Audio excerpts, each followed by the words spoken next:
बबलू हाथी सुबह सवेरे अकेले वन में टहलने के लिए निकला। वह अपने ही धुन में चला जा रहा था।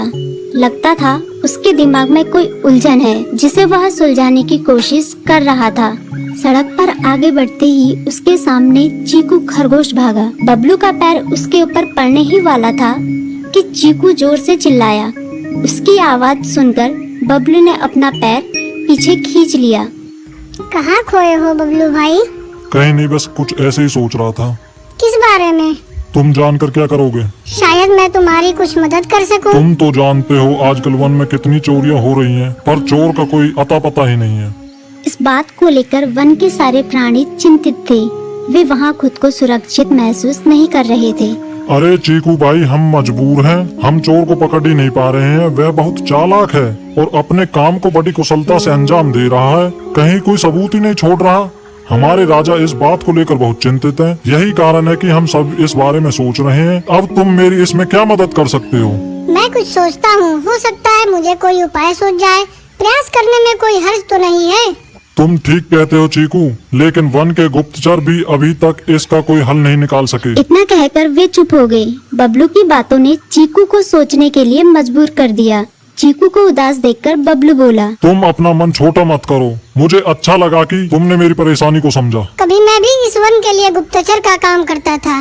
एक बार मेरी टांग टूट जाने से मेरे अंदर फुर्ती नहीं रही। तब से मैंने यह काम छोड़ दिया। चीकू, तुम चाहो तो यह काम दोबारा कर सकते हो। वन के प्राणी ज्यादातर दिन में भोजन की तलाश करते हैं, वे रात को आराम करते हैं। तुम दिन रात दोनों में ही भोजन की तलाश में निकल सकते हो सकता है रात को तुम्हें कुछ ऐसी बातों का पता चल जाए जो हमारे काम की हो। हाँ बबलू, तुम ठीक कहते हो। मैं आज रात को वन में घूम कर इस बात का पता करने की कोशिश करता हूँ। थोड़ी देर बातें करके चीकू अपने बिल की ओर बढ़ गया और बबलू अपने रास्ते चला गया। चीकू के दिमाग में अभी तक बबलू की कई बातें घूम रही थी। उसे समझ नहीं आ रहा था वह बबलू की मदद कैसे करे। दिन भर वह उसी उधेड़-बुन में लगा रहा।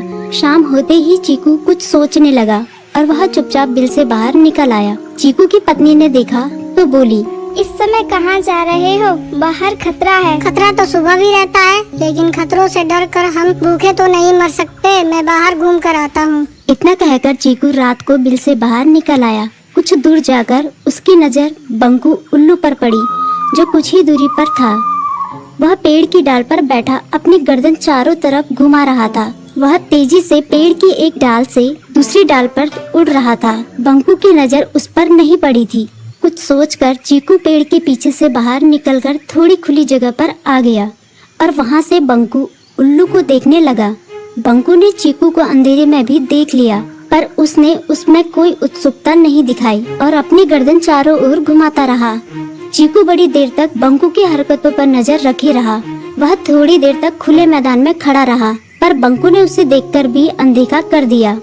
उसने महसूस किया कि बंकू के आसपास चमकू चमगादड़ भी मंडरा रहा था। कुछ देर वन में घूमने के बाद चीकू अपने बिल में लौट आया और सुबह होने का इंतजार करने लगा। अगली सुबह बबलू उसी रास्ते में जा रहा था। रास्ते में चीकू उसका इंतजार कर रहा था। आज बड़ी जल्दी आ गए बबलू। हाँ, आजकल मुझे चिंता की वजह से नींद नहीं आती। कोई नई खबर है क्या? यकीन से तो मैं नहीं कह सकता, पर मैं तुम्हें ऐसे प्राणी का नाम बता सकता हूँ जो शायद चोरों की मदद कर रहा है। कौन है वो?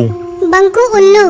इतना कहकर चीकू ने रात की घटना उसे ज्यों की त्यों सुना दी। इसे सुनकर बबलू का माथा ठनका। बबलू की आंखें चौंधिया गई। तुम ठीक कह रहे हो। मुझे आज रात बंकू और चमकू पर नजर रखनी होगी।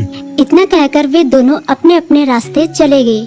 बबलू रात को अपने साथियों के साथ बंकू पर नजर गड़ाए रहा। उसकी संदिग्ध गतिविधियों को देखकर बबलू ने उसे उसके साथियों चंकी और संकी लोमड़ के साथ पकड़ लिया। बबलू ने सख्ती से पूछताछ करनी शुरू कर दी। तुम इस समय बंकू चमकू के साथ क्या कर रहे हो? हम चारों दोस्त हैं, इसलिए साथ बैठकर बातें कर रहे हैं। चमगादड़ और उल्लू की दोस्ती तो समझ में आती है, पर लोमड़ के साथ दोस्ती कैसे हो सकती है? सख्ती से पूछने पर दोनों ने अपना जुर्म कबूल कर लिया और सभी चोरियों के बारे में बताया जो उन्होंने कुछ दिन पहले वन में की थी। बबलू ने उनके चोरी का सारा सामान भी बरामद कर लिया। बंकू और चमकू को अभी तक समझ में नहीं आ रहा था कि वो इतनी आसानी से कैसे पकड़ में आ गई।